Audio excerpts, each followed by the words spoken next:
Welcome back, future criminologists. In this video, I will be discussing prejudicial question.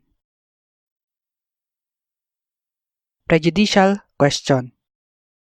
It is an issue involved in a civil action which is similar or intimately related to the issue raised in a criminal action, the resolution of which determines whether or not the criminal action may proceed.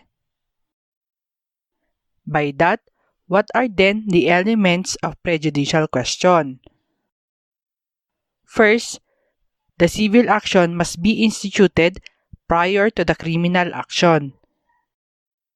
Second, the civil action involves an issue similar or intimately related to the issue raised in the subsequent criminal action. And third, the resolution of such issue determines whether or not the criminal action may proceed. It is the issue in the civil action that is prejudicial to the continuation of the criminal action and not vice versa.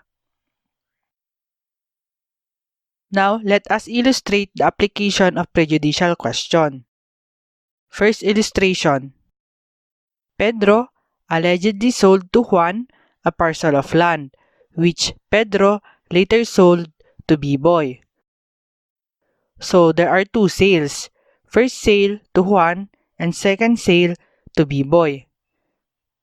Juan, the first buyer, brought civil action for nullification of the second sale and asked that the sale made by Pedro in his favor be declared valid. On the other hand, Pedro claims that he never sold the property to Juan, and his purported signatures appearing in the first deed of sale were forgeries. Thereafter, an information for estafa was filed against Pedro, based on the same double sale that was the subject to the civil action. Pedro filed a motion for suspension of action in the criminal case, contending that the resolution of the issues in the civil case would necessarily be determinative of his guilt or innocence. Is the suspension of the criminal action in order? The answer is yes. The suspension of the criminal action is in order because the defense of Pedro in the civil action that he never sold the property to Juan and that his purported signatures in the first deed of sale were forgeries is a prejudicial question, the resolution of which is determinative of his guilt or innocence. If the first sale is null and void, there will be no double sale, and Pedro will be innocent of the crime of estafa. Second illustration. First case, criminal case for frustrated parricide committed by the husband against the wife. Second case, action for the declaration of the nullity of their marriage instituted by the husband against the wife. Is there a prejudicial question? Answer: there is no prejudicial question for the following reasons. First reason. In criminal case for frustrated parricide, the issue is whether the offender commenced the commission of the crime of parricide directly by overt acts and did not perform all the acts of execution by reason of some cause or accident other than his spontaneous desistance.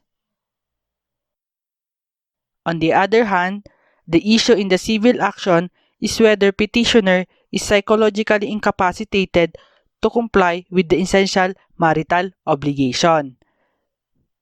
So the issue in criminal case and the issue in civil case are not intimately related.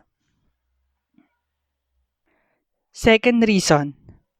Even if the marriage will be declared void, it will be immaterial to the criminal case because prior to the declaration of nullity, the alleged acts constituting the crime had been committed, and all that is required for the charge of frustrated parricide is that at the time of the commission of the crime, the marriage is still subsisting.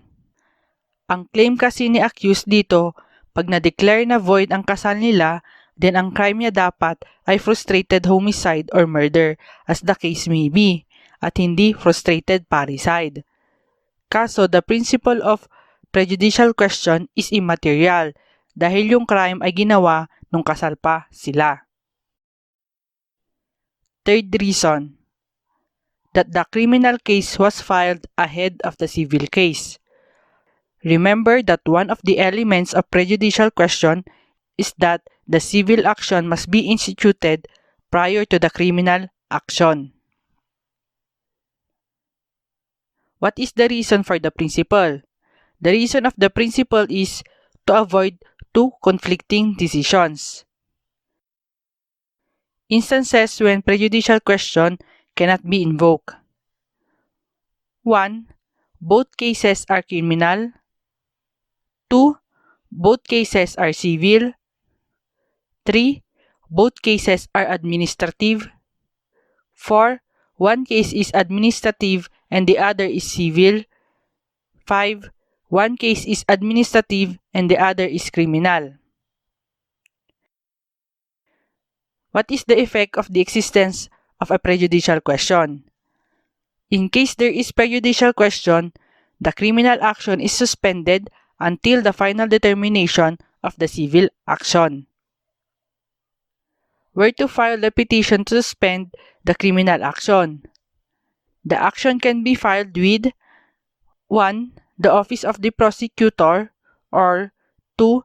The court where the criminal action has been filed for trial at any time before the prosecution rests. To end, please subscribe to our channel and stay tuned for more videos.